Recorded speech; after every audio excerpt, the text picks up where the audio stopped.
Olá pessoal, essa videoaula vai ser um pouquinho mais técnica, que agora a gente vai colocar um pouco mais, vamos dizer, de definição, de explicação, que eu, vamos dizer, deixei um pouco eu passar na aula anterior, falando o que é máximo local e mínimo local com um simples desenho.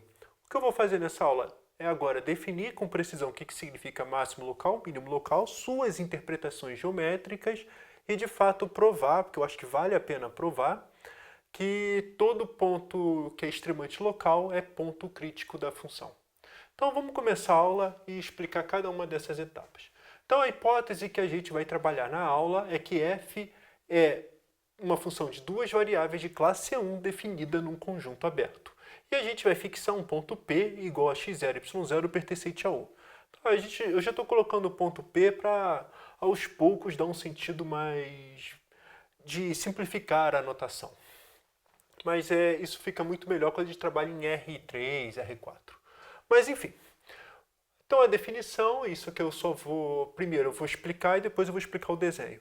Então o que acontece é o seguinte. Dizemos que P é ponto de máximo local de F se existe uma vizinhança V de P tal que F de P é maior ou igual a F de Q para todo Q pertencente a V.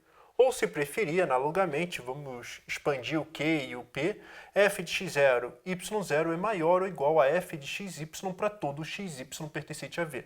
Então, quer dizer que a imagem está no ponto mais alto possível, vamos dizer assim. Então, só para explicar geometricamente, então pensa o seguinte, vamos supor que estamos com esse gráfico aqui, eu botei um círculo desse jeito para dizer que está em 3D, é a mesma ideia que temos no cálculo 1, e a ideia é o seguinte, que eu estou olhando esse ponto aqui, quando a gente olha esses dois pontos aqui, vamos dizer, esses dois pontos são máximo local.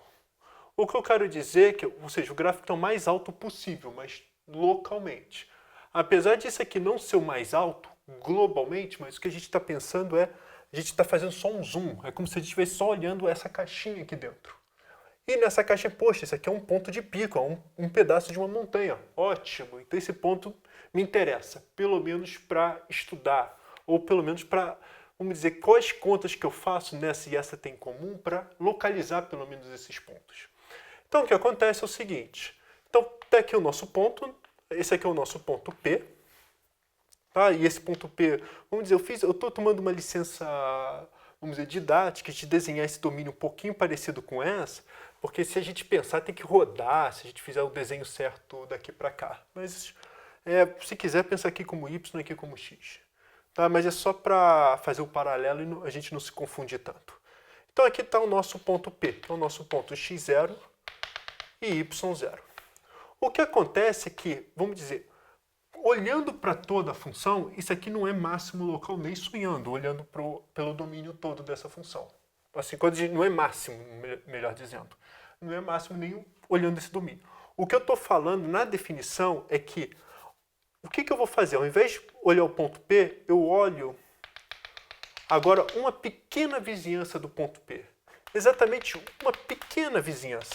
E o que acontece é que nessa vizinhança, o gráfico da F, ela fica bem parecida com isso, em que aqui é o ponto mais alto possível que a F pode atingir, que é o F de x0 e y0.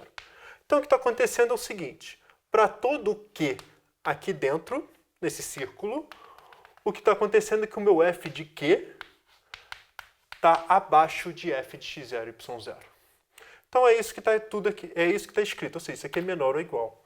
Então o que a gente fez foi, isso aqui é um máximo local se F de P é maior ou igual a F de Q para todo Q pertencente a V, onde V é uma vizinhança, pode ser um círculo bem pequenininho em torno do ponto x0 e y0.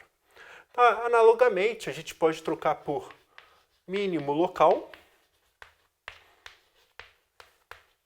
tá? Sem nenhum problema, e trocar aqui por menor ou igual. A interpretação é a mesma. Então, baseado só nisso, tá? Essas ideias todas, não vou fazer desenho para mínimo local, é bem parecido. Temos um teorema que já está praticamente demonstrado se a gente fizer as interpretações corretas das derivadas parciais, que diz o seguinte, Se eu pegar um ponto x0, y0 extremante local de f, ou seja, o máximo local ou o mínimo local de f, lembrando que eu estou lá naquelas hipóteses que o meu conjunto U é aberto, f é de classe 1, então o gradiente da f no ponto x0, y0 é igual a zero. E só para vocês verem a demonstração, é bem direta, na verdade a gente já joga em uma variável e a gente faz f de t, y0. Então só para explicar o que está acontecendo, o que eu estou fazendo é, eu fixo y0, tá? E daqui eu coloco uma reta e eu me restringo a f nessa reta. Ao restringir a f nessa reta, o que está acontecendo é que eu só vou me restringir a uma curvinha aqui dentro. E se a gente trabalhasse em 2D, essas coisas todas, o que eu estou dizendo é que esse gráfico, se a gente só pensasse em 2D e tirasse o y da jogada, que é o que a gente está fazendo, se torna uma função de uma variável que é também máximo local, nesse caso, ou continua extremamente local. Então, o que está acontecendo é o seguinte. Então, pego o g de t, f de t, y0, e o que acontece é que o g de x0, ou seja, x0 é extremamente local de g. Isso aqui permanece, está lá no alto o gráfico. Então, o que está acontecendo é cálculo 1. Se g de x0 é extremamente, se x0 é extremamente local de uma função de uma variável, é porque g' de x0 é igual a zero. Mas se g' de x0 é igual a zero, bom, isso aqui você pode pensar como definição de derivadas parciais, qual é a definição correta, para a gente concluir que g', na verdade, é del f del x, ou também pode atacar esse problema como regra da cadeia para concluir um desses dois. Mas, enfim, o que nós temos aqui, no final, só com essa expressão, isso aqui é igual a isso. Então, g' de x0 é igual a zero, o que implica que del f del x no ponto x0 é y0 é igual a zero. Analogamente, eu posso trocar o g de t por h de t, isso trabalhar em f, agora fixado em x0, e colocar t. Então, y0 é extremamente local de h, h' de y0 é igual a zero, e concluímos, vamos dizer, de forma análoga, que del f del y no ponto x0, y0 é igual a zero. É a mesma ideia, e praticamente essa é a demonstração. É restringir e calcular as derivadas parciais. E tá provado o teorema, né? Del f del x é zero e del f del y é zero. Quer dizer que isso aqui é igual a zero.